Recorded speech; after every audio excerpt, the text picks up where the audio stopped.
Okay, so you could start by just introducing yourself and what is your role in Goblin Market? Yeah, absolutely. Hi, I'm Dylan. I am the director, choreographer, and one of the developers of Goblin Market. Hi, I'm Jesse, and I'm the composer and lyricist for Goblin Market. Hi, my name is Brandi Underwood. I am the bookwriter for Goblin Market here at Temple University. Yes, okay, so hi Brandi, welcome. I have 4 questions that I want to ask you. So the first question is, how has the process been creating this piece? And the second part to that is, why this piece now? Yeah, so the process of creating this piece was very collaborative, which of course is in our name of our program, but like in more ways than just like the basic definition, because like it was a very true and tried way of like bonding with my creators in like both great challenging ways and also rewarding ways.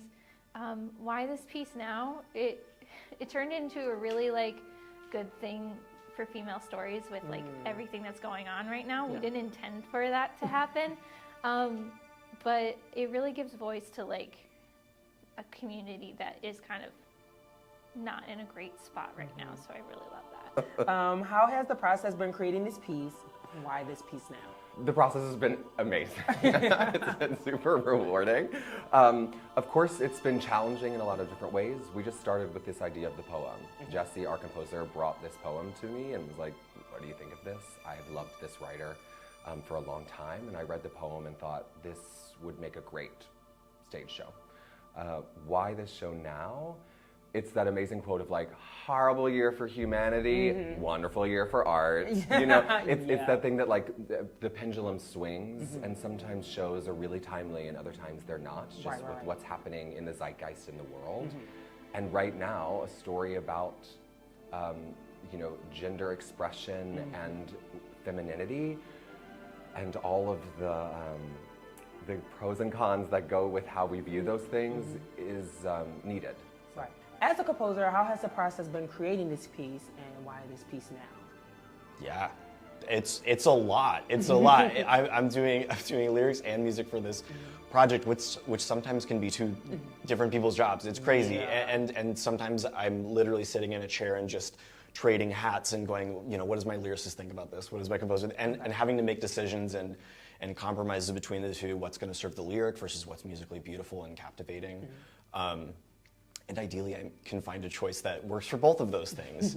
But I mean, it's definitely a thing that has asked a lot of everybody involved, and so it needs that sort of full buy-in. And we're hoping that the product that comes out of it is representative of the blood, sweat, and tears that have gone into it. Okay, love that. And then I would say for why this play now. Yeah, we love our old dramaturgy professor, Anne-Marie Camarado, who asks us this about every play. And it's such a good question to have really ingrained as you put up theater. And this play plays with a lot of power dynamics that existed in the 1800s that unfortunately are still relevant today. Yes, for sure. And so Christina, our protagonist, has a lot of forces that are sort of pushing against the choices that she wants to make that are true for her. And a lot of those power structures that exist would keep her from doing that. But as a writer, she has this sort of ability to step into another world where maybe those things are possible. Yes. Oh, yeah, love your answer. Very in depth. Okay. Number 2, if you could explain the show in one word, what would it be? I think Unbound. Ooh, okay. Now you definitely need to explain. Yeah. Oh, well, there's a lot of ideas of like, in the beginning we're contained and we're sort of following what's expected of us. And then at the end there's this sort of, nope, I've been pushed too far and now I cannot be contained anymore.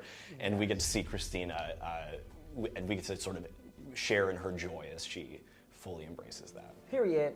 So if you could explain this show in one word, what would it be?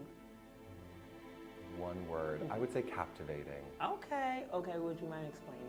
I should say fascinated. Oh, okay. That's probably a better one. I'll say one word to explain. Okay.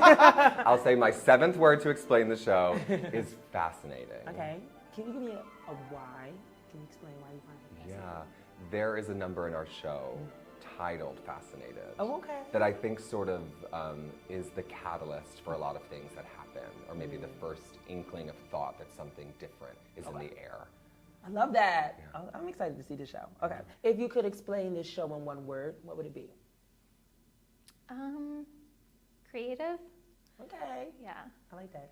Okay, so number 3, what is the journey that you want to take the audience on in this show?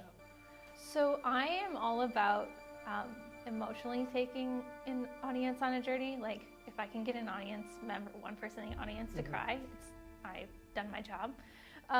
So I just want them to feel very invested in these characters emotionally from start to finish. So that's what I want. So as the composer and lyricist, what is the journey that you want to take the audience on in this piece? I think the beautiful thing that music and lyrics can do is take a feeling that everybody understands and put it in a situation that you've never experienced. So as people watch Christina go through this thing that they likely will have never gone through, they're gonna understand that feeling and have an empathy for her. And maybe if they thought differently than Christina going into this, maybe they go, oh no, I can empathize with that character because she sang so beautifully about it. Oh yes, I love that. Okay. Number 3, what is the journey that you want to take the audience on in the show as a director and choreographer? Yeah, I'll answer it in both parts. Okay. As a director, as someone who did not know the poem before diving into creating the show, I want people to, one, of course, enjoy themselves and be captivated by the characters and their stories, their wants, their desires, their obstacles, but also be inspired to go home and read the poem. We put a QR code for the poem in our playbill because it's not a long read, but it's a worthy read. So that I hope that people take away. Choreographically, I was really invested in figuring out how these two worlds, the world of the Goblin Market and the world of London in the 1800s moved, and how, although very different, are also incredibly similar, and how they're mirrored informs a lot of information. Yes, okay. Well, final question. Why the name Goblin Market, and what's the inspiration behind the title? Yeah, the name Goblin Market comes from the poem by Christina Rossetti that inspired our musical. So we had played around with a bunch of different names, trying to be like, maybe we shouldn't. It's maybe a little too on the nose, but it felt right. It honored Christina and her legacy as a writer, and it also honored our show and the work of hers that we were using. Question number 4 is, why the name Goblin Market? What's the inspiration behind the title? Yeah, so the name Goblin Market came from specifically Christina Rossetti's poem. Like that's the title of her like original poem. And we wanted to like just really kind of not give anything away. Like some titles can like give the theme away. So like Goblin Market is just this world that Christina Rossetti in the poem created. And so since we were like creating this world and also telling her story, we just kept it Goblin Market. Yes, I love that. Thank you so much. Introduce yourself again, and what's your role, and then tell us when the show is. Yes, so my name again is Brandi Underwood. I was the book writer to Goblin Market. Hi, I'm Jesse. I'm the composer and lyricist for Goblin Market. Hi, I'm Dylan. I'm the director, choreographer, and one of the developers of Goblin Market, and it runs March 21st through the 23rd in Randall Theater.